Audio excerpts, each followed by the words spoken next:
Very happy evening, friends. In today's session, we'll be looking into this adjective, and it is mentioned in Unit 9, Our Beautiful World. ஒரு அழகான உலகம். இந்த பாடத்துல இந்த யூனிட்ல இருக்க யூனிட் நம்பர் 9 பார்ப்போம். அங்க ஒரு ஆக்டிவிட்டி கொடுக்கப்பட்டிருக்கு. அந்த ஆக்டிவிட்டியில நிறைய கடல்கள், அதை பத்தின தகவல், இருக்கிறதுலே எது பெரிய கடல், சின்னது, இது போன்ற தகவல் கொடுக்கப்பட்டிருக்கும். ஸோ அந்த டாபிக்கை பார்க்கறதுக்கு முன்னாடி நம்ம ஏன் இதை தெரிஞ்சுக்க கூடாது, இதை தெரிஞ்சுட்டு நம்ம அதை பார்த்தோம்னா நமக்கு ஹெல்ப்ஃபுல்லா இருக்குமே அப்படிங்கிற காரணத்தினால நம்ம இதை முதல்ல பார்த்துடலாம். பார்த்ததுக்கு அப்புறம் நம்ம புத்தகத்துல இருக்கக்கூடிய ஆக்டிவிட்டிகள் அனைத்தையும் நாம் தெரிந்து கொள்ளலாம். சரியா? ஸோ இது எங்க இருக்குங்கிறத நான் காமிச்சிடுறேன். நம்ம புத்தகத்துல எங்க இருக்குங்கிறத நீங்க உங்க டெக்ஸ்ட் புக்கை ஓபன் பண்ணி பார்க்கலாம்.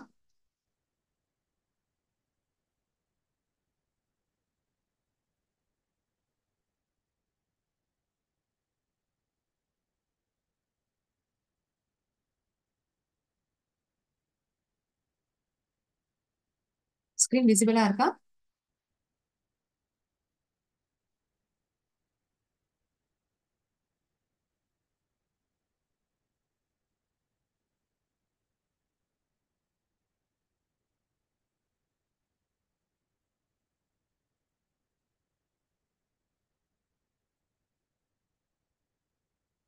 ஓகே.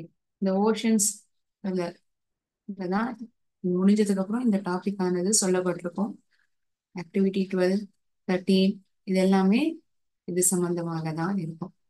சரியா? இது பார்க்கறதுக்கு முன்னாடி எதை பத்தினதுங்கிறத முதல்ல தெரிஞ்சிடலாம். அதுக்கப்புறம் நம்ம அந்த ஆக்டிவிட்டியை பார்க்கும்பொழுது ஓஷனை பத்தின டாபிக் விவரம் கொடுத்துருக்காங்க இல்லையா, அது பார்க்கறத நமக்கு புரிஞ்சுக்கிறது ரொம்ப சுலபமா இருக்கும். ஓகே.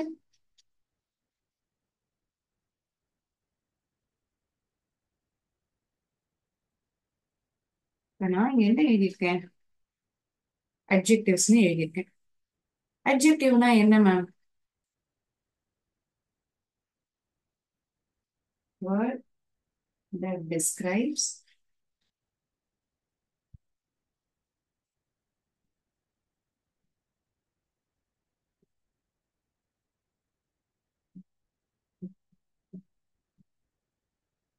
ஒரு பெயர் சொல்ல பத்தி விவரிக்கக்கூடிய வார்த்தை தான் இந்த அட்ஜெக்டிவ். வேர்ட் தட் டிஸ்கிரைப்ஸ் ஒரு எளிமையான அர்த்தத்தை பார்க்கும்போது ஒரு பெயர் சொல்லலாம் என்ன அடங்கும்? ஒரு நபரினுடைய பெயர், இடம், பொருள், விலங்கு, பட்சி, இது அனைத்துமே ஒரு பெயர் சொல்ல நம்ம பார்த்திருக்கோம். சரி, இப்ப நான் இங்க பந்தை எடுத்துக்கிறேன். இது ஒரு பிங்க் நிறத்தில் இருக்கக்கூடிய பந்து. It is a pink ball அப்படின்னு சொல்லுவேன். இதுல எது மேம் பெயர் சொல் அப்படின்னு கேட்டீங்கன்னா பந்து. அது ஒரு பொருள் இல்லையா? It is a pink ball நான் சொல்றேன். அது ஒரு பிங்க் நிறத்தில் இருக்கக்கூடிய ஒரு பந்து. இதுல பந்துங்கிறது பெயர் சொல். இந்த பிங்க் நிறத்தில் இருக்கிற இந்த நிறம், அந்த பந்து எப்படிப்பட்ட பந்து அப்படிங்கிற தகவல் நமக்கு எது தெரிவிக்குது? இந்த நிறம், இந்த பிங்க் நிறத்தில் இருக்கக்கூடிய ஒரு பந்து. இதை நான் வெறுமனே இட் இஸ் அ பால்னு சொல்லியிருக்கலாமே, இது ஒரு பந்துன்னு சொல்லியிருக்கலாமே இல்லையா? இது ஒரு பந்துன்னு சொல்லியிருந்தேன்னா இதுல ஒரு பெயர் சொல்லிருக்குன்னு நம்ம கண்டுபிடிச்சிட்டு போயிருந்திருப்போம். எப்படிப்பட்ட பந்து? ஒரு பிங்க் நிறத்தில் இருக்கக்கூடிய பந்து. இது ஒரு சின்ன car, it's a small car. இது ஒரு குட்டி car, it's a small car. ஒரு காரை பத்தி தான் பேசுறேன். ஒரு சின்ன காருன்னு சொல்றேன். இல்லாட்டி நீங்க இது ஒரு பச்சை நிறத்துல இருக்கக்கூடிய கார்னு சொல்றீங்களா? Okay, it is a green car. This car is green. இந்த கார் பச்சை நிறத்தில் இருக்கிறது. இப்படியும் சொல்லலாம். இங்க பாக்குறத இந்த காரை பத்தின தகவல் ஏதோ ஒண்ணு நமக்கு தெரியுது. எப்படிப்பட்ட கார்? ஒரு சின்ன காரா, இல்லாட்டி அதோட நிறத்தை பத்தி சொல்லப்பட்டிருக்கா? ஏதோ ஒரு தகவல் நமக்கு தெரியுது இல்லையா இந்த வாக்கியத்துல? இங்க எல்லாம் இப்ப நம்ம பார்த்த இந்த இரண்டு உதாரணங்களுமே ஒரு பொருள், ஒரு பெயர் சொல்ல பத்தி தான் நம்ம பார்த்திருக்கோம். ஒருவேளை நான் ஒன்றுக்கு மேற்பட்ட விஷயங்களை நான் ஒப்பிட்டு பார்க்கிறேன், ஆனா குணாதிசயம் ஒன்றுதான், ஆனால் இரண்டு பெயர் சொற்கள். சரியா? என்கிட்ட மூணு பென்சில் இருக்கு. மூணு பென்சில் இருக்கு. இது அந்த அளவுக்கு ஷார்ப்பா இல்ல. பார்த்தோம்னா இது கொஞ்சம் பெட்டரா இருக்கு. இதுதான் ரொம்ப இருக்கிறதுலே கூர்மையான பென்சிலா இருக்கு. அப்ப நான் என்ன சொல்லுவேன்? இதை ஒரு ஷார்ப் பென்சில் சொல்லுவேன். இந்த பென்சில் பத்தி மட்டும் நான் பேசுறேன் அப்படின்னா இட்ஸ் அ ஷார்ப் பென்சில் சொல்லுவேன். ஆனா இந்த பென்சிலை பாக்குறத இந்த பென்சில் வந்து இன்னும் பெட்டரா இருக்கு. அதை விட இது ஷார்ப்பா இருக்கு, அதிகமா ஷார்ப்பா ஷார்ப்பா இருக்கு அப்படின்னா, இதை விட இது இன்னும் கொஞ்சம் ஷார்ப் அதிகமா இருக்கு அப்படின்னா இது என்ன சொல்லுவேன்? ஷார்ப்பர்னு சொல்லியிருந்திருப்பேன். இருக்கிறதுலயே என்கிட்ட 3 பென்சில் இருக்கு. அதுல இருக்கிறதுலயே கூர்மையான பென்சில் எதுன்னு பாக்குறோம்னா இதுதான். Third pencil the sharpest amongst all the 3 pencils. இந்த 3 பென்சில்கள்லயுமே இந்த மூணாவதா நான் காமிச்சேன் பாத்தீங்களா, அதுதான் இருக்கிறதுலயே கூர்மையான பென்சில்.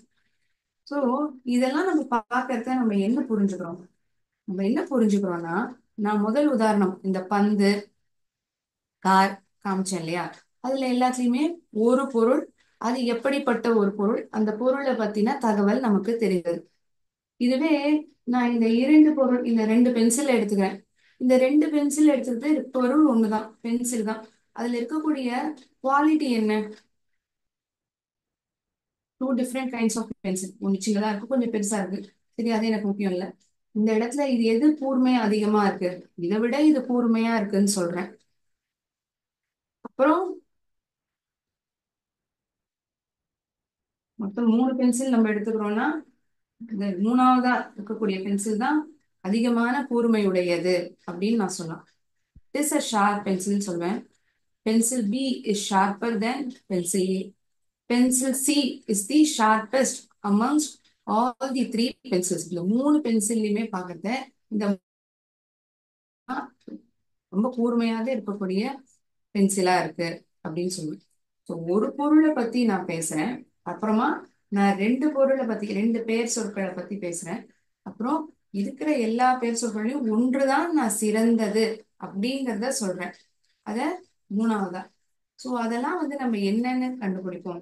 அதுக்கு ஒரு வார்த்தை இருக்கும் இல்லையா, அததான் டிகிரிஸ் ஆஃப் கம்பேரிசன் அப்படின்னு சொல்றோம். இப்ப நான் ஒரு பேனா, ஒரு பந்து, இந்த ஒரு காரை பத்தி பேசினேன் இல்லையா, ஒரு பந்தை பத்தி தான் பேசினேன். இது ஒரு பிங்க் நிறத்தில் இருக்கக்கூடிய பந்துன்னு சொன்னேன். இது ஒரு நீளமான கார் அப்படின்னு சொன்னேன். இதே மாதிரி இன்னொரு காரோ, ஒரு காரையும் இன்னொரு காரையும் நான் ஒப்பிடல. கரெக்டா? இந்த ஒரு பென்சிலை பத்தி பேசுறேன், இந்த ஒரு பந்து ஒரு பிங்க் நிறத்தில் இருக்கக்கூடிய பந்துன்னு சொல்றேன், ஒரு நீளமான கார்னு சொல்றேன். இங்க வேற எந்த பொருளோடையும் நான் ஒப்பிடல.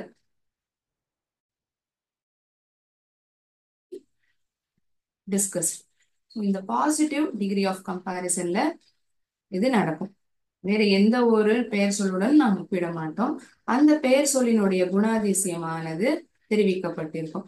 இதுவே கம்பேரேட்டிவ்னா என்ன ஆகும்? 2 பொருட்கள், இந்த பென்சிலை விட இந்த பென்சில் இன்னும் கூர்மையா இருக்குன்னு நான் சொன்னேன். ஸோ இந்த 2 பென்சில்களிடையே ஒப்பிடலானது நடைபெற்றிருக்கிறது. So when you compare two nouns, two nouns you are comparing and the quality is the same. You are comparing the sharpness. எது வந்து அதிகமான ஷார்ப்னஸ் உடையதா இருக்குன்னு நீங்க கம்பேர் பண்றீங்க. இருக்கிறதுலயே இந்த மூணாவதா இருக்கக்கூடிய பென்சில் தான் ஷார்பஸ்ட்ங்கிறத கடைசியா கன்க்ளூஷனுக்கு வந்தீங்க. 2க்கு மேற்பட்ட பெயர் சொற்கள் ஒப்பிடும் பொழுது அதில் ஒன்றுதான் இருக்கிறதுலயே ரொம்ப சிறந்ததா காண்பிக்கப்படுகிறது. 2க்கு மேற்பட்ட, இந்த இடத்துல 3 பென்சில் இருக்கு, 2க்கு மேற்பட்ட பெயர் சொற்கள். சரியா? அந்த 2க்கு மேற்பட்ட விஷயங்களை நீங்க ஒப்பிடுறீங்க, அதுல ஒண்ணு மட்டும்தான் ரொம்ப சிறந்ததா இருக்கு அப்படின்னு சொல்றீங்கன்னா அதை நம்ம சூப்பர்லேட்டிவ் டிகிரி ஆஃப் கம்பேரிசன் அப்படின்னு சொல்லுவோம். ஓகேயா? ஸோ முதல்ல அட்ஜெக்டிவ்ல இருந்தா இந்த டிகிரிஸ் ஆஃப் கம்பேரிசனை நம்ம பார்க்கிறோம். முதல்ல அட்ஜெக்டிவ்னா என்ன? எந்த ஒரு பெயர் சொல்ல பத்தி அது விவரிக்கிறதோ, கூடுதலான தகவலை தெரிவிக்கிறதோ அதை நம்ம அட்ஜெக்டிவ்னு சொல்றோம். அதுல இருந்து வரக்கூடியதுதான் இந்த டிகிரிஸ் ஆஃப் கம்பேரிசன். 3 விதம் இருக்கு. ஒன்று பாசிட்டிவ், இன்னொன்று கம்பேரேட்டிவ். 2 பெயர் சொற்கள் ஒப்பிடப்படுகிறது. 2க்கு மேற்பட்ட விஷயங்கள் ஒப்பிடும் பொழுது கம் சூப்பர்லேட்டிவ் டிகிரி ஆஃப் கம்பேரிசன் என்று நாம் சொல்கிறோம். சரியா? So, இங்கே 3 கப் சரி,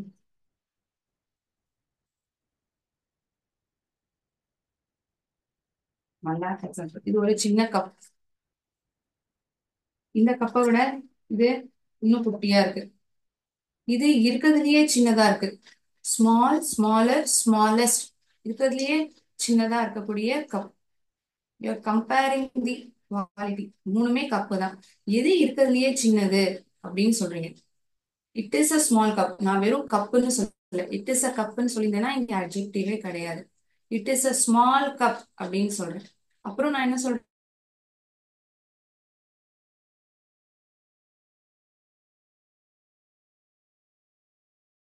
ஏ, இந்த முதலாவதாக காட்டிய கப்பை விட இது சிறிதாக இருக்கிறது. இந்த மூன்றாவதாக காட்டிய கப்பு தான் இருக்கிறதுலயே சின்னது. Is the smallest amongst all the three cups. Okay.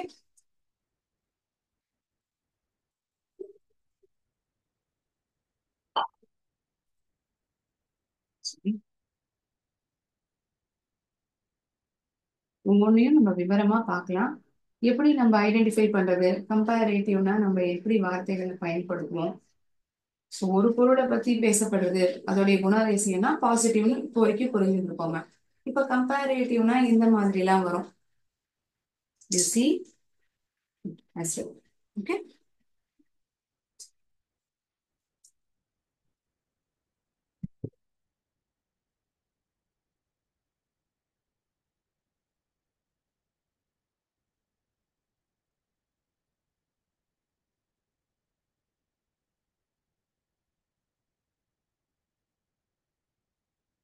இந்த டிகிரிஸ் ஆஃப் கம்பேரிசனே வந்து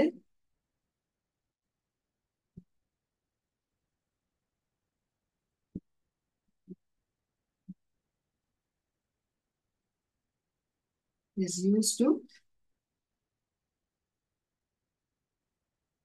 compare a person. ஒரு நபரை ஒப்பிடலாம். compare a person or thing அல்லது ஒரு பொருள். பொசஸிங். பொசஸிங்னா அதற்குண்டான ஒரு குணாதிசயத்தை பத்தி குறிப்பிட்டு நாம் அதில் பேசுகிறோம். Possessing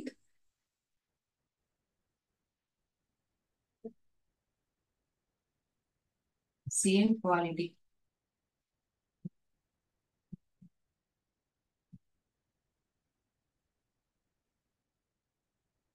with another. ஒரு பெயர் சொல் இதை பற்றி நாம் பேசும்பொழுது பாசிட்டிவ்னு சொல்லணும். ஒன்றுக்கு மேற்பட்ட, அதாவது இரண்டு பெயர் சொல்களை நான் ஒப்பிடுறேன். அதுல இருக்கக்கூடிய குணாதிசயம் ஒன்றுதான் நாம் ஒப்பிட போகிறோம். இந்த பொருளுக்கும் இன்னொரு பொருளுக்கும் இது எப்படி இருக்குங்கிறத நம்ம கம்பேர் பண்ணி பார்க்கிறோம்.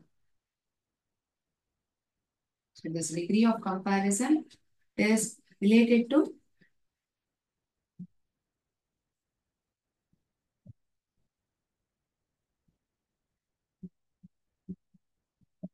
adjective or method in a sentence.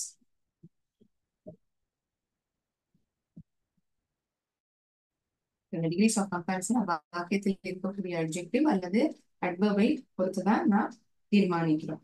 So இந்த மூணு டிகிரிஸ் ஆஃப் கம்பேரிசன் என்னெல்லாம் பார்த்திருக்கோம்? Positive, comparative, superlative. Positive, comparative, superlative.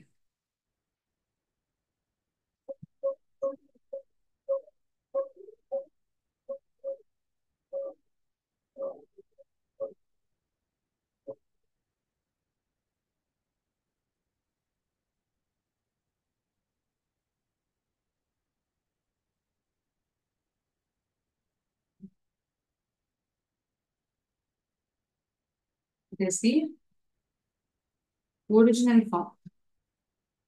இதுல எந்த ஒரு ஒப்பிடலும் இருக்காது. ஒரு பெயர் சொல்ல பத்தின தகவல், அதோடைய விவரம் தான் இங்க தரப்பட்டிருக்கும்.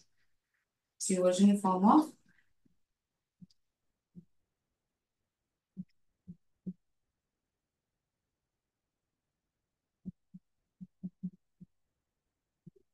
there is no comparison. எந்த ஒரு ஒப்பிடலும் இங்கு கிடையாது. There is no comparison.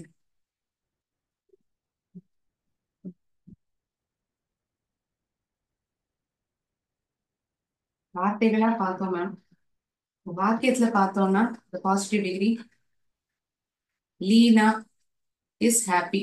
Leena சந்தோஷமா இருக்கா. லீனா எப்படி இருக்கா? சந்தோஷமா இருக்கா. அவளை பத்தி மட்டும் பேசப்பட்டிருக்கு. டிஎல் அவனுடைய குணாதிசயம். அவன் எப்படி இருக்கா? சந்தோஷமா இருக்கா. It is a green car சொன்னோம். அது ஒரு பச்சை நிறத்தில் இருக்கக்கூடிய car. It is a green car. எப்படிப்பட்ட கார்? ஒரு பச்சை நிறத்தில் இருக்கக்கூடிய ஒரு car. So you can see adjective in the given sentence. இது ஒரு cute doll. இது ஒரு அழகான பொம்மை. This is a this is a doll னு சொல்லியிருந்தா இதுல adjective இல்ல. This is a cute doll அப்படின்னு நான் சொல்றேன்னு வச்சுக்கோமே. Cute. இங்க adjective. இந்த வாக்கியத்துல இது எப்படிப்பட்ட பொம்மை? அழகா இருக்கக்கூடிய ஒரு பொம்மை அப்படின்னு சொல்லப்படுறது இல்லையா? சோ இதுல எந்த ஒரு ஒப்பிடலும் கிடையாது. Is the original form of adjective. There is no comparison. இதுதான் இந்த பாசிட்டிவ் டிகிரிக்கான ஒரு விளக்கம். சரியா?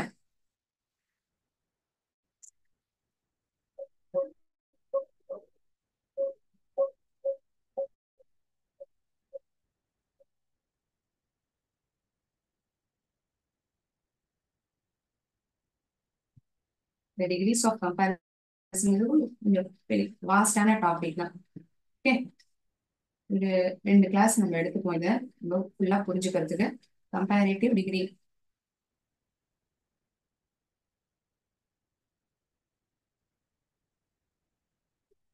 Comparative degree of comparison, it is used to compare between two nouns. Compare two nouns. சரியாக இரண்டே பெயர் சொற்கள் தான். இரண்டுக்கு மேற்பட்ட பெயர் சொற்கள் கிடையாது. Compare two nouns. இந்த இரண்டு நவுன்கள் இடையில் இருக்கக்கூடிய இந்த குணாதிசயமானது ஒப்பிடப்படுகிறது. Compare two nouns that have same quality.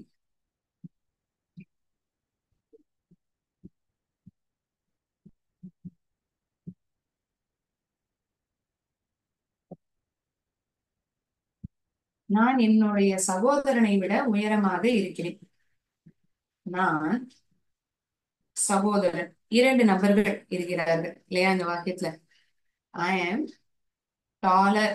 நான் என்னுடைய சகோதரனை விட, ஐ ஆம் டாலர் தேன் மை பிரதர். என்னுடைய சகோதரனை விட நான் உயரமாக இருக்கிறேன். இங்க இரண்டு பேர்கள், நான் மற்றும் என்னுடைய சகோதரன். எதை பத்தி இங்க சொல்லப்பட்டிருக்கு? இங்க குவாலிட்டி என்ன? இந்த உயரம்ங்கிறத பத்தி தான் நம்ம இங்க பேசுறோம். நான் என்னுடைய சகோதரனை விட நான் உயரமா இருக்கேன். சோ இங்க உயரத்தை பத்தி பேசப்படுது. ஒன்று இன்னொன்றை விட சிறப்பாக இருக்கிறது. உயரம் அதிகமாக இருக்கு இந்த வாக்கியத்துல பார்த்தோம்னா. சோ இங்க என்ன ஆறுது? ஈஆருங்கிற எழுத்துக்கள் இந்த அட்ஜெக்டிவ் ஆனவுடன் சேர்க்கப்படுகிறது. அது மட்டுமல்லாமல் இங்க இந்த தேன்ங்கிற வார்த்தையும் சேர்க்கப்பட்டிருக்கு.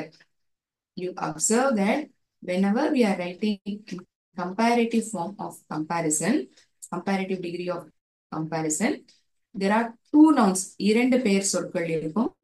அதில் இருக்கக்கூடிய ஒரே குணாதிசயத்தை தான் நாம் ஒப்பிடுகிறோம்.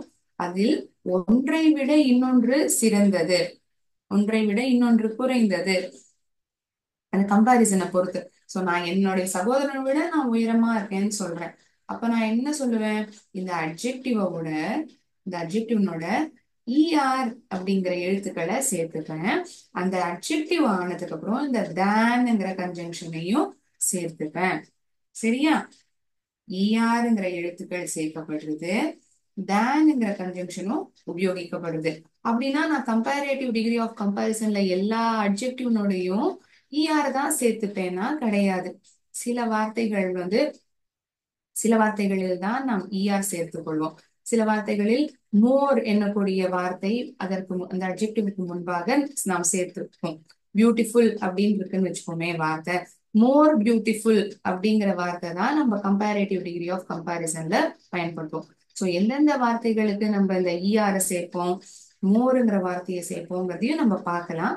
For time being please note that soon after the adjective, அதாவது இந்த அட்ஜெக்டிவ் ஆன பிறகு இஆர் என்கின்ற எழுத்துக்களை சேர்க்கிறோம். அந்த அட்ஜெக்டிவ் எழுதிய பிறகு தேன் என்னக்கூடிய இந்த கன்ஜங்ஷனையும் சேர்க்கிறோம். இந்த தேன்ங்கிற வார்த்தையை பயன்படுத்தினாதான் ஒன்றை விட இன்னொன்று சிறப்பானது, அந்த கம்பாரிசனை தெரிவிக்கக்கூடிய வார்த்தையே இந்த தேன் தானே, இல்லையா? ஐ எம் டாலர் மை பதர் அப்படின்னு சொன்னோம்னா ஏதாவது அர்த்தம் இருக்குமா? மீனிங்ஃபுல்லா இருக்குமா? இருக்காது. வார்த்தை அவசியமா இருக்கு, இல்லையா? சூரியன் நேற்றையை விட இன்றைக்கு பிரகாசமாக இருக்கிறது. அதாவது நேத்திக்கு எப்படி இந்த சூரியனுடைய பிரகாசம் நேற்றைக்கும் இன்றைக்கும் ஒப்பிடப்பட்டிருக்கிறது. அதே சூரியன் தான், இரண்டு சூரியன் இருக்கா, நமக்கு இருக்கிறது ஒரு சூரியன் தான். ஆனா என்னைக்கு இன்னும் பளிச்சிருந்தது, இன்னைக்கு பிரகாசமா அதிகமான பிரகாசத்துடன் இருந்தது அப்படிங்கிறது தான் இந்த சென்டென்ஸ்ல நம்ம பாக்குறோம். The sun is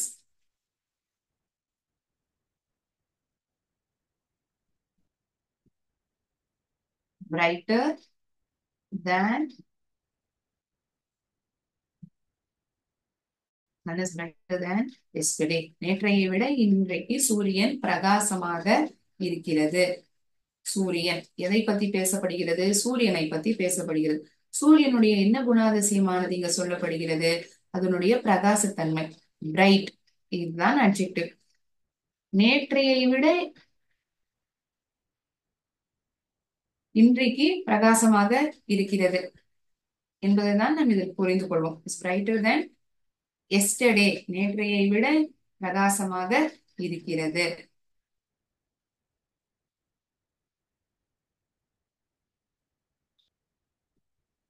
இந்த தலகாணி இது இன்னொரு தலானியோட ரொம்ப சௌகரியமா இருக்கு. This pillow is more comfortable. நான் சொன்னேன் இல்லையா, எல்லா வார்த்தைகள் இறுதியும், அதாவது அட்ஜெக்டிவ் இறுதியிலையும் நம்ம ஈஆர சேர்த்துக்க மாட்டோம். சில வார்த்தைகளுக்கு முன்பாக நம்ம இந்த மோர் என்னக்கூடிய வார்த்தையை சேர்த்துக்கோணும். எப்போ இந்த அட்ஜெக்டிவ் ஆனது பாலிசிலபிக்கா இருக்கும், அதாவது நிறைய சிலபிள்ஸ் இருக்கக்கூடிய வார்த்தைகளாக இருக்கோ, அப்ப இருக்கக்கூடிய சிலபிள்ஸ் இருக்கக்கூடிய வார்த்தையாக இருக்கோ, அப்பொழுது நாம் இந்த மோர் என்கின்ற வார்த்தையை இந்த வார்த்தைக்கு முன்பாக, இந்த அட்ஜெக்டிவ்க்கு முன்பாக நாம் சேர்த்துக் கொள்வோம். Is more comfortable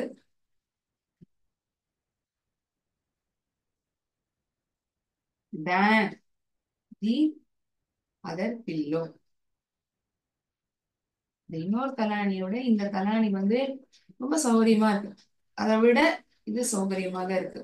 comfortable, more comfortable, சூப்பர்லேட்டிவ்ல வரத மோஸ்ட் கம்ஃபர்டபிள் அப்படின்னு இருக்கும்.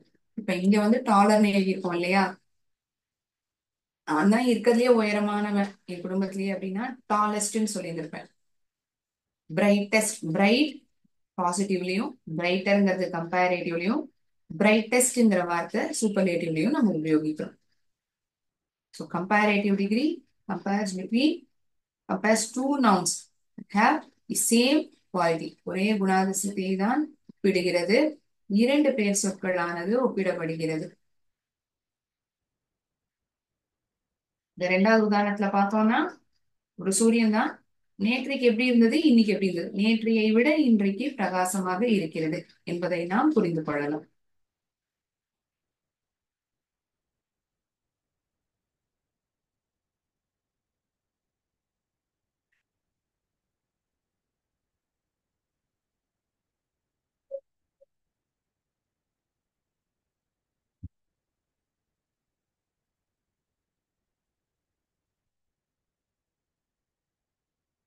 இந்த ரெண்டு பென்சில் ஆரம்பத்துல நான் உதாரணம் காமிச்சும் போது இந்த பென்சிலை விட இந்த பென்சில் இன்னும் கொஞ்சம் ஷார்ப் அதிகமா இருக்குன்னு சொன்னேன். இதை விட இது ஷார்ப்பா இருக்குன்னு நான் சொன்னேன் இல்லையா? ஷார்ப்பர். இப்ப இங்க என்ன ஆயிருக்கும், பாசிட்டிவ்ல ஷார்ப் பண்ணும். இந்த ஒரு பென்சிலை பத்தி பேசுறத ஷார்ப்புங்கிற வார்த்தையும் உபயோகிச்சிருப்போம். இரண்டு பொருட்கள், இரண்டு பென்சில்கள் ஒப்பிடப்படுகிறது. ஒன்றை விட இன்னொன்று சிறப்பாக இருக்கிறது, கூர்மைத்தனம் அதிகமாக இருக்கிறது, ஷார்ப்பர்.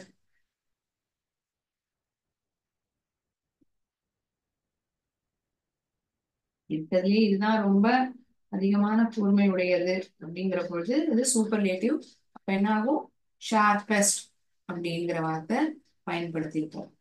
ஸோ இஆர்ங்கிற எழுத்துக்களை நம்ம இந்த அட்ஜெக்டிவ் ஆனதுக்கு அப்புறம் சேர்க்கிறோம். எங்க சேர்க்கிறோம்? கம்பேரேட்டிவ் கம்பேரேட்டிவ் டிகிரி ஆஃப் கம்பேரிசன்ல எழுதுறோம். இங்க எந்த வேற பென்சிலை பத்தியும் ஒப்பிடப்படலை. இந்த கம்பேரேட்டிவ்ல தான் இரண்டு பெயர் சொற்களானது ஒப்பிடப்படுகிறது. இரண்டுக்கு மேற்பட்ட பெயர் சொற்களை ஒப்பிடும் பொழுது நாம் சூப்பர்லேட்டிவ் டிகிரியை பயன்படுத்துகிறோம்.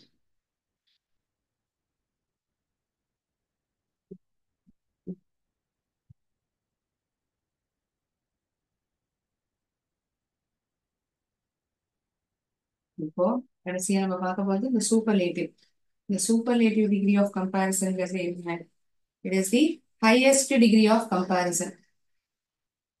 ஹையஸ்ட் டிகிரி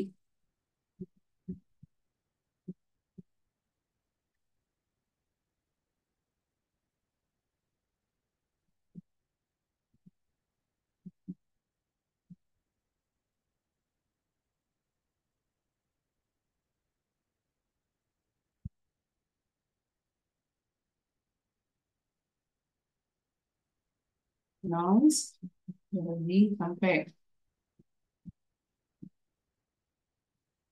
நான் எழுதிட்டு உங்களுக்கு அதுக்கான விளக்கம் தெரிவிக்கிறேன். nouns being compared as the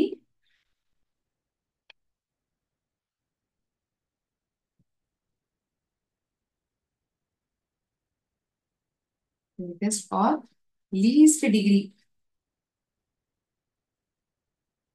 of qualities mentioned. Quality mentioned.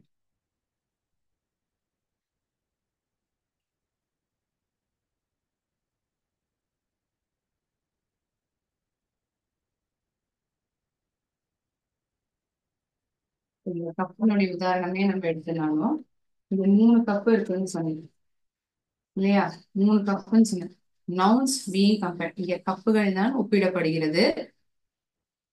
ஒப்பிடும் பொழுது இருக்கிறதுலே எது ரொம்ப சிறந்ததாவோ இல்லாட்டி சின்னது, இப்ப நான் இங்க என்ன சொல்ல வந்தேன்? ஸ்மால், ஸ்மாலர், ஸ்மாலஸ்ட், லீஸ்ட்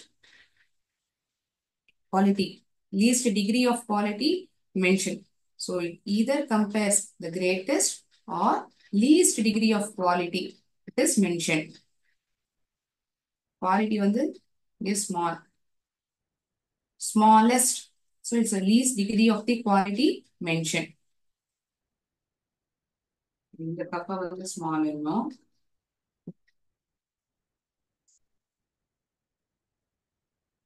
இதை விட இது சின்னதாக இருக்கிறது என்ற பொழுது ஸ்மாலர்னும்.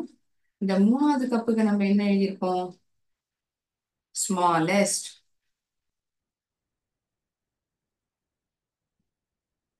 Nouns being compared has the greatest or least degree of quality that is mentioned.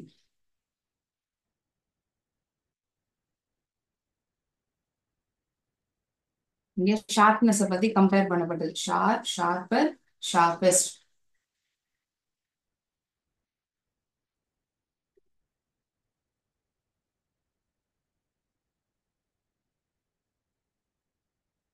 இந்த சூப்பர்லேட்டிவ் டிகிரி ஆஃப் கம்பேரிசன் நம்ம பார்க்கும்பொழுது இஎஸ்டிங்கிற எழுத்துக்களை நம்ம சேர்த்துக்கிறோம். And it also uses article the before the adjective. Sorry.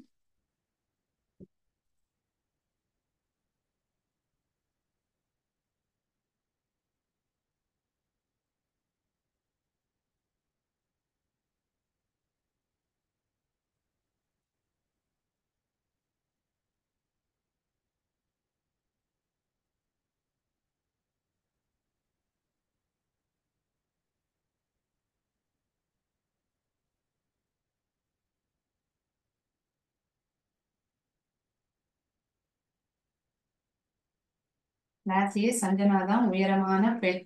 Sanjana is the tallest girl in the class. Class A அப்படின்னா கிளாஸ்ல வந்து 2 பேர் தான் இருக்காங்க மேம் அப்படின்னு சொல்லுவீங்களா? 2க்கும் மேற்பட்ட நபர்கள் கண்டிப்பா இருப்பாங்க இல்லையா?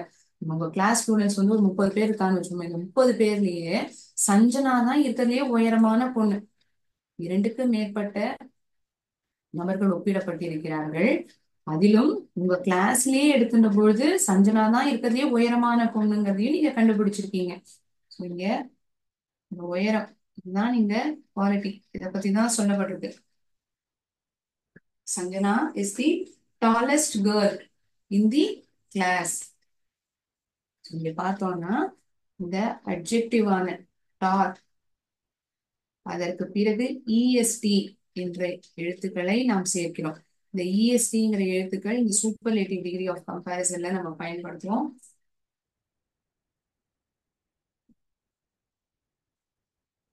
அது மட்டும் இல்லாம இந்த தங்கிற ஆர்டிக்கலையும் நம்ம எழுதுவோம். ஸோ சூப்பர்லேட்டிவ் டிகிரி ஆஃப் கம்பேரிசன்ல இருக்குங்கிறத வந்து நமக்கு தெரிவிக்கக்கூடிய 2 அறிகுறிகள் என்னன்னா, இந்த தங்கிற ஆர்டிக்கல் அந்த சென்டென்ஸ்ல அட்ஜெக்டிவ்க்கு முன்னாடி பயன்படுத்தப்பட்டிருக்கும். அது மட்டும் இல்லாம இந்த அட்ஜெக்டிவ் ஆனதுக்கு அப்புறம் இஎஸ்டிங்கிற எழுத்துக்கள் சேர்க்கப்பட்டிருக்கும். நான் ஏற்கனவே சொன்ன மாதிரி எல்லா அட்ஜெக்டிவ்களுக்கும் இறுதியிலும் இஎஸ்டி சேர்த்தோம்னா சூப்பர்லேட்டிவானா கிடையாது. சில வார்த்தைகள் வந்து மோர்ங்கிறத கம்பேரேட்டிவ்லயும் மோஸ்ட்ங்கிற வார்த்தை சூப்பர்லேட்டிவ்லயும் பயன்படுத்துவோம். சரியா? இர்ரெகுலர் ஃபார்ம்னு வேற ஒண்ணு இருக்கு. அதாவது 3 வார்த்தைகளுமே வெவ்வேறா இருக்கும். Good, better, best.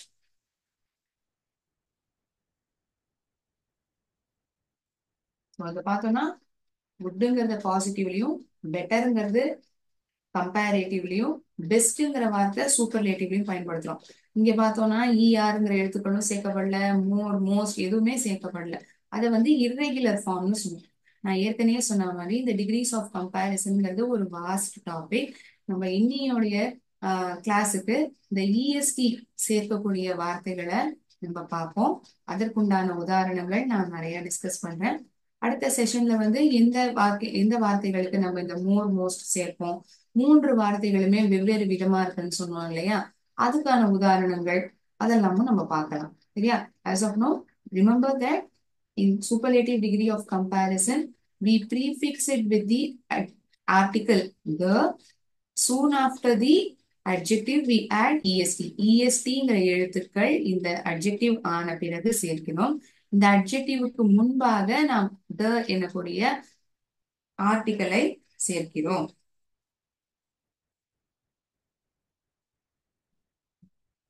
ரீட்டாவிடம் தான் இருக்கிறதுலயே பெரிய வீடு இருக்கிறது. Rita has the biggest house. ரீட்டாவிடம் தான் மிக பெரிய வீடே இருக்கிறது. Rita has the biggest house.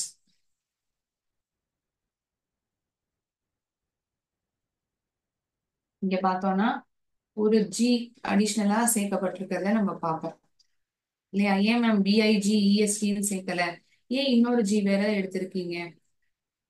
There are few rules that we need to learn whenever we are writing a word in comparative and superlative degree. நிறைய ரூல்ஸ் இருக்கு. சில வார்த்தைகள் பிறகு வெறும் இஆர் தான் சேர்க்கப்பட்டிருக்கும். சில வார்த்தைகள் பிறகு அந்த எழுத்தானது கடைசி எழுத்தானதே மறுபடியும் எழுதப்பட்டு பிறகு EST சேர்க்கப்பட்டிருக்கும். Okay,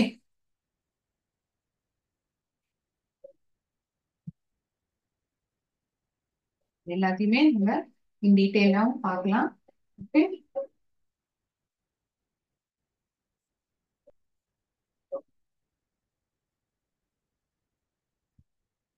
so we'll see one of its kind wherein we are doubling the consonant. அதாவது கடைசியாக கொடுக்கப்பட்டிருக்கிற எழுத்தை நாம் மறுபடியும் எழுதிய பிறகு இஆர் என்கின்ற எழுத்துக்களை சேர்க்கிறோம். அது போன்ற வார்த்தைகளை நாம் பார்க்கலாம். ஓகே, முதல் வகை. அதனாலதான் நான் இங்க டைப் 1 எழுதுறேன். ஏஇஐஓயு இதெல்லாம் வவல்ஸ் நம்ம சொல்லுவோம். இதை தவிர இருக்கக்கூடிய மீதமுள்ள எழுத்துக்களை நம்ம கான்சனன்ஸ் சொல்லுவோம். கரெக்டா? ஏ இ ஐ ஓ யு இதெல்லாம் வவல் எழுத்துக்கள்.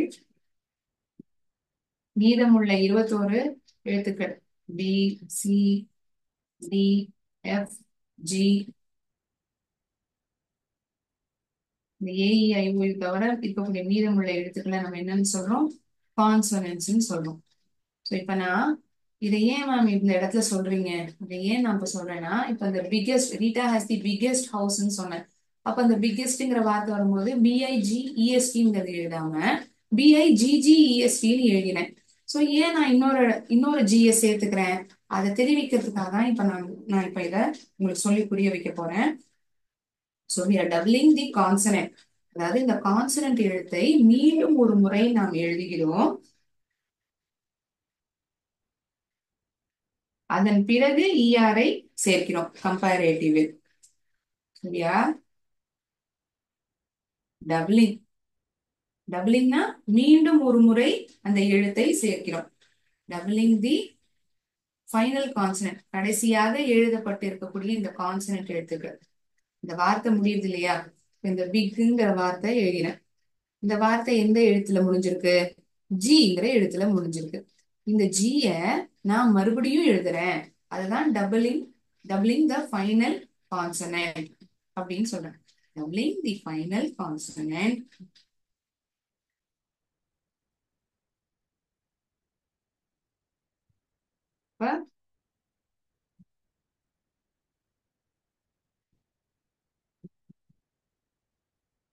Mono syllabic adjective.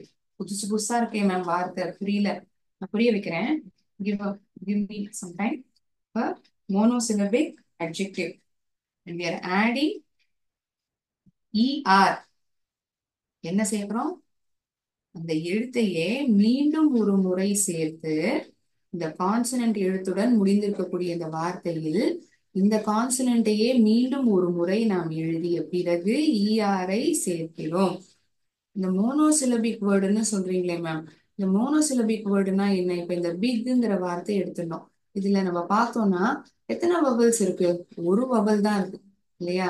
ஒரு வவல் எழுத்து இருக்கக்கூடிய ஒரு வார்த்தை, ஒரு வவல் சத்தம் கொடுக்கக்கூடிய வார்த்தை, அதுதான் monosyllabic.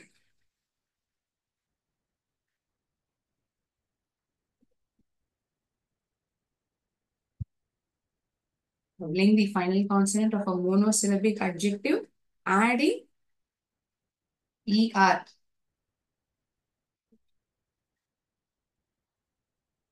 To the comparative degree of கம்பேரிசனை பயன்படுத்தும் பொழுது இந்த கான்சனன்ட் எழுத்தை மீண்டும் ஒரு முறை எழுதிய பிறகு ER என்ற எழுத்துக்களை சேர்க்கிறோம். We are adding ER. The plus sign plus ing na adding அர்த்தம். But on it's confusing, I write the word itself. Adding ER to comparative and adding EST to superlative.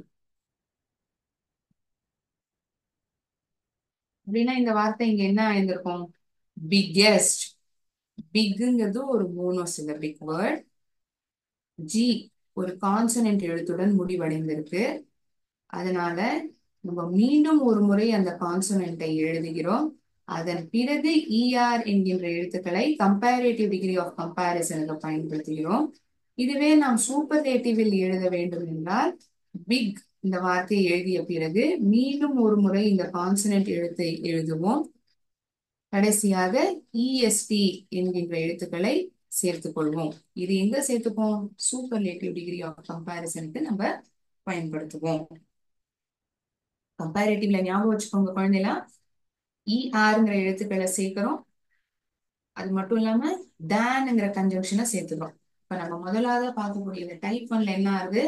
Consonant எழுத்துடன் முடிவடைஞ்சிருக்கு. கான்சனன்ட்டை வந்து மீண்டும் ஒரு முறை நாம் எழுதுகிறோம். இதெல்லாம் ஏன் மேம் நான் தெரிஞ்சுக்கணும் அப்படின்னா, நமக்கு நிறைய உதாரணங்கள், வாக்கியங்கள், ஆக்டிவிட்டியில் கொடுக்கப்பட்டிருக்கிறது. அப்போ வந்து உங்களுக்கு சந்தேகம் வரும்ல, ஏன் இந்த இடத்துல வந்து நான் 2 வாட்டி ஜி எழுதியிருக்கேன், ஒரு வாட்டி தான் அந்த எழுத்தானதே பயன்படுத்தப்பட்டிருக்கு, அதுக்கப்புறம் இஆர் எழுதியிருக்கு. எந்தெந்த வார்த்தைகளுக்கு நம்ம இந்த இரண்டாவது முறை இந்த கான்சனன்ட்டை பயன்படுத்துகிறோம்? இந்த சந்தேகம் வரும் இல்லையா? அதெல்லாம் ஆன்சர் பண்றதுக்கு முன்னாடி உங்களுக்கு இது தெரிஞ்சா ஹெல்ப்ஃபுல்லா இருக்குமேங்கிறதுக்காக தான் நான் இப்படி கேட்டகரைஸ் பண்ணி எழுதுறேன். சரியா?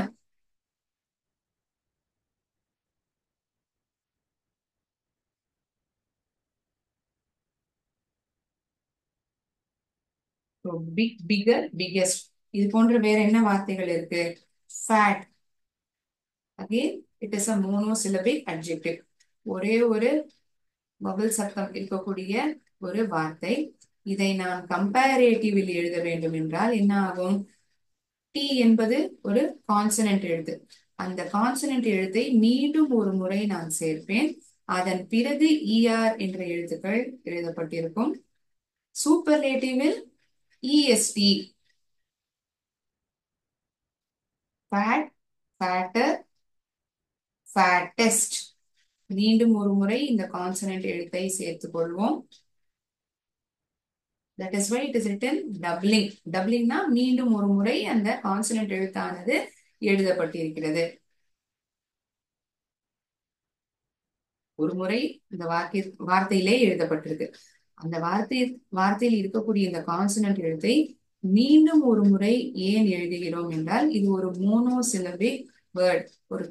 ஒரு வவல் சத்தம் கொடுக்கக்கூடிய ஒரு வார்த்தையாக இருக்கிறது. ஒரே ஒரு வவல் எழுத்தினுடைய சத்தத்தை கொடுக்கக்கூடிய வார்த்தையாக இருக்கிறது. அந்த வார்த்தை இறுதியில் கான்சனன்ட் எழுத்தானது எழுதப்பட்டிருக்கிறது. அதனால் மீண்டும் ஒரு முறை என்ன எழுத்து எழுதப்பட்டிருக்கோ அதை நான் திருப்பி எழுதுறேன். இப்ப இந்த பிக்குங்கிற வார்த்தையில ஜிய மறுபடியும் எழுதினேன். இப்ப இங்க ஃபேட்டுங்கிற வார்த்தையில டீல முடிவடைஞ்சிருக்கு. அதனால டீங்கிற எழுத்தை எழுதுறேன். அதுக்கப்புறம் சூப்பர்லேட்டிவ்ங்கிறதுனால இஎஸ்டிங்கிற எழுத்துக்களை கடைசியாக சேர்க்கப்படுறது. ஃபேட், ஃபேட்டர், ஃபேட்டஸ்ட். இன்னொரு உதாரணம் சொல்ல முடியுமா ma'am? Hot. It's very hot today. இன்னைக்கு ரொம்ப வெப்பம் அதிகமாக இருக்கிறது. நேற்றைய விட இன்னைக்கு வெப்பம் அதிகமாக இருக்கிறது. It is hotter than yesterday.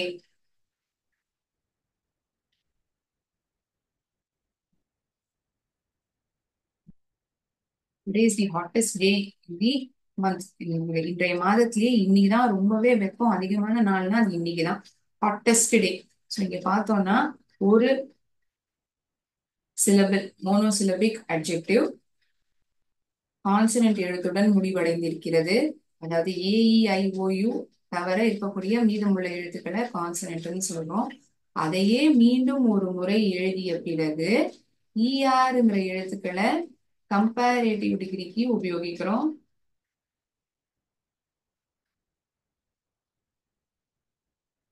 இங்க இஎஸ்டிங்கிற எழுத்துக்களை இந்த டீங்கிற எழுத்தை மீண்டும் ஒரு முறை எழுதிய பிறகு இஎஸ்டி சேர்க்கிறோம். இது சூப்பர்லேட்டிவ். இதெல்லாம் அட்ஜெக்டிவ்னா என்னன்னு பார்க்கணும். அந்த அட்ஜெக்டிவ்ல இருந்து தான் இந்த degrees of comparison. Degrees of கம்பேரிசன்ல பாசிட்டிவ், கம்பேரேட்டிவ், சூப்பர்லேட்டிவ் மூணுத்தையும் தெரிஞ்சுட்டு வரோம். மூணுத்துக்கான வித்தியாசம் என்னங்கிறது உதாரணங்களை வச்சு நான் காமிச்சிருப்பேன். இந்த பொருளை வச்சு காமிச்சிருந்திருப்பேன். ஸோ எப்போ இஆர் சேர்க்கணும், எப்போ மீண்டும் ஒரு முறை நாம் இறுதியில் முடிவடைந்த அந்த எழுத்தை சேர்த்த பிறகு இஆர்ஐ சேர்ப்போம். இந்த எக்ஸ்பிளனேஷனை இப்போ வரைக்கும் நம்ம பார்த்துருக்கோம். Doubling the final consonant. இது வந்து ரொம்ப கடினமா இருக்கு இந்த வார்த்தை அப்படின்னா ஒன்றும் இல்லை. அந்த வார்த்தை இறுதியில ஒரு கான்சனன்ட் எழுத்துடன் முடிவடைஞ்சிருக்கு. அந்த வார்த்தையில் ஒரே ஒரு வவல் சத்தம் கொடுக்கக்கூடிய வார்த்தையாக அது இருக்கிறது. அதனால என்ன ஆகும்? இந்த கான்சனன்ட் எழுத்தையே மீண்டும் ஒரு முறை எழுதுவோம். பிறகு இஆர் என்ற எழுத்துக்களை சேர்க்கப்பட்டால் அது கம்பேரேட்டிவ் டிகிரி கம்பேரிசனில் பயன்படுத்தப்பட்டிருக்கும். சூப்பர்லேட்டிவில் என்ன ஆயிருக்கும்? HOTTEST, hottest. சூப்பர்லேட்டிவ்ல இப்படி பயன்படுத்தப்பட்டிருக்கும்.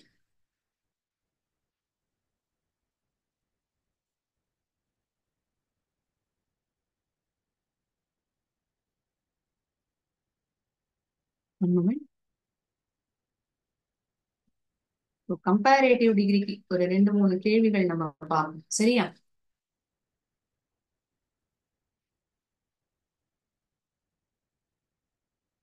கம்பேரேட்டிவ்னா இஆர்ங்கிற எழுத்துக்கள் சேர்க்கப்படுது. 2 பெயர் சொற்கள் ஒப்பிடப்படுகிறது. 2 பெயர் சொற்கள் தான் ஒப்பிடப்படுகிறது.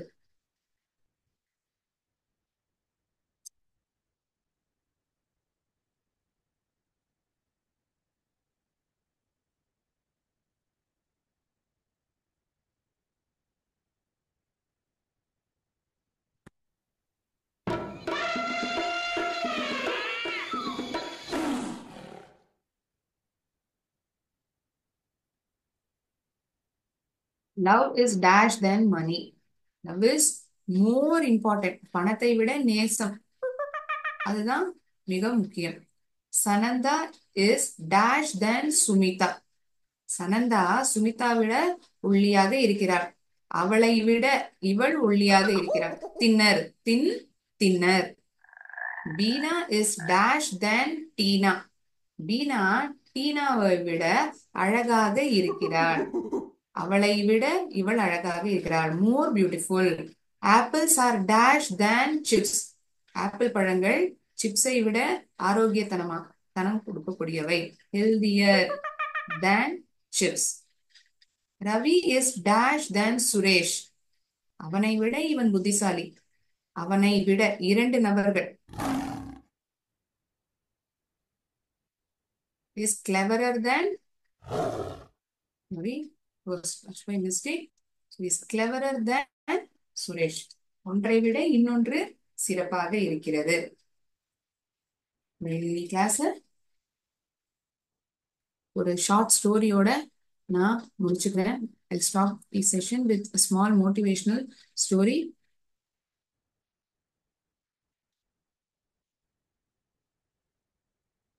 So as I told, it is a vast topic. அடுத்த செஷன்லயும் நம்ம இதை தொடர்ந்து பார்க்கலாம். ஓகே,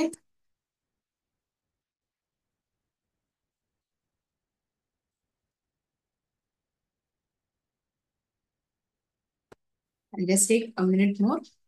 ஒரு காது கேட்காத ஒரு தவக்கலை, த டெஃப் ஃப்ராக். ஸோ இந்த கதையில என்ன ஆகும்னா, ஒரு சிறு கதை தான். நிறைய இந்த தவக்கலைகள் எல்லாம் போட்டியிட்டனர். யாரு வேகமா இந்த மரத்தை ஏறுறான் அப்படிங்கிறதுதான் போட்டி. ஒவ்வொன்றுமே நான் தான் ஏற போறேன், நான் தான் அந்த மரத்தோடைய உச்சியை அடைய போறேன், நீ வேணா பாரு அப்படின்னு ஒரு ஒரு தவக்கலையுமே போட்டிட்டு இருந்துதான். அப்போ ஒரு தவக்கலை ஏறிண்டே இருந்தான், ஆனா கீழே விழுந்தான். திருப்பி ஏறித்தான், முயற்சி எடுத்துட்டே தான் இருந்திருக்கு. அதுல மொத்தம் மீதமுள்ள தவக்கலைகள் கீழே விழுந்தது இல்லையா. நீ ஏறாத, கீழே இறங்கு இறங்கு அப்படின்னு சொல்லிட்டே இருந்தான். விழுந்துருவேன், நீ வேண்டாம், நீ மேல ஏறவே வேண்டாம், நீ கீழே இருந்துரு அப்படின்னு சொல்லித்தான் மற்ற தவக்கலைகள்லாம். ஆனா இந்த தவக்கலை பெருசா காது கொடுத்து கேட்டுக்கல. அது மாட்டும் போயிட்டே இருந்திருக்கு, மரத்தை ஏறிண்டே இருந்திருக்கு. பார்த்தா கடைசியில மரத்தினுடைய உச்சியையும் அடைஞ்சிடுது. கீழே இறங்கினதுக்கு அப்புறம் மத்த தவக்கலை எல்லாம் கேட்டுதான், நீ எப்படி, நாங்கெல்லாம் இறங்கு இறங்குன்னு சொல்றோம், நீ என்னடான்னா மரத்தை ஏறிட்ட, எப்படி உன்னால அது முடிஞ்சது? ஏன் முடிஞ்சதுன்னா, நீங்க எல்லாருமே கீழே என்ன உற்சாகப்படுத்துறதா நான் நினைச்சுட்டேன். எல்லாரும் சூப்பர், நீ இன்னும் மேல வருவ, ஏறு ஏறு, உன்னால முடியும், நீங்க கை தட்டுறத பார்த்து என்ன கீழே இறங்கி வர சொல்றீங்கிறதே நான் நினைச்சுக்கல. இன்னும் முடியும், நீ நல்லா பண்ணுவ அப்படிங்கறதான் நீங்க என்ன எல்லாரும் உற்சாகப்படுத்திருந்தீங்கன்னு தான் நான் நினைச்சேன். அதை நினைச்சுதான் நான் இந்த மரத்தை ஏற முடிஞ்சது. சோ என்னதான் இந்த தவக்கல இயல்பாவே காது கேட்காத ஒரு தவக்கலையா இருந்தாலும், அவங்க சொன்னது பெருசா அதுக்கு கேட்டிருக்காது. தன்னுடைய நண்பர்கள் உற்சாகப்படுத்தாங்கிற ஒரு பாசிட்டிவ் நோட்டோட தான் அந்த மரத்தை ஏறி இருக்கு. இதே போலதான் நம்மளும், நம்மளை சுத்தி நிறைய பேர் நம்மளால முடியாது, நீ இதை இறங்காத, இதை நீ செய்யாத அப்படின்னு சொல்லுவாங்க. நம்ம ஒரு குறிக்கோளை அடையணும்னா அதை நம்ம நோக்கி பயணிக்கணும். யாரு என்ன சொன்னாங்க, நம்மளுடைய குறிக்கோளை அடையணுங்கிறதுல நம்ம ரொம்ப தீர்மானமா இருக்கணும். அதனாலதான் இந்த கதையினுடைய மாறலே பார்த்தோம்னா, be deaf to negative thoughts. You aim, if your aim is to reach your goal. உங்களுடைய குறிக்கோளானது உங்களுடைய குறிக்கோளானது அடைய வேண்டும் என்பதை நீங்கள் ரொம்ப உறுதியாக இருந்தால், நீங்கள் இந்த சொல்லக்கூடிய இந்த திட்ட விஷயங்களுக்கு உங்களை டிமோட்டிவேட் செய்கிறார்கள் இல்லையா, உங்களால முடியாது, பண்ண முடியாதுன்னு சொல்றாங்க இல்லையா, அவங்கள பெருசா நீங்க கண்டுக்க வேண்டாம். உங்களுடைய குறிக்கோளை நோக்கி நீங்கள் சென்று கொண்டே இருக்கலாம். Be to negative thoughts if your aim is to reach your goal. Okay, fine. Thank you so much, friends. We will again continue this degrees of comparison in next session as well. இன்னைக்கு class புரிஞ்சிருக்கும்னு நம்புறேன். நன்றி, வணக்கம்.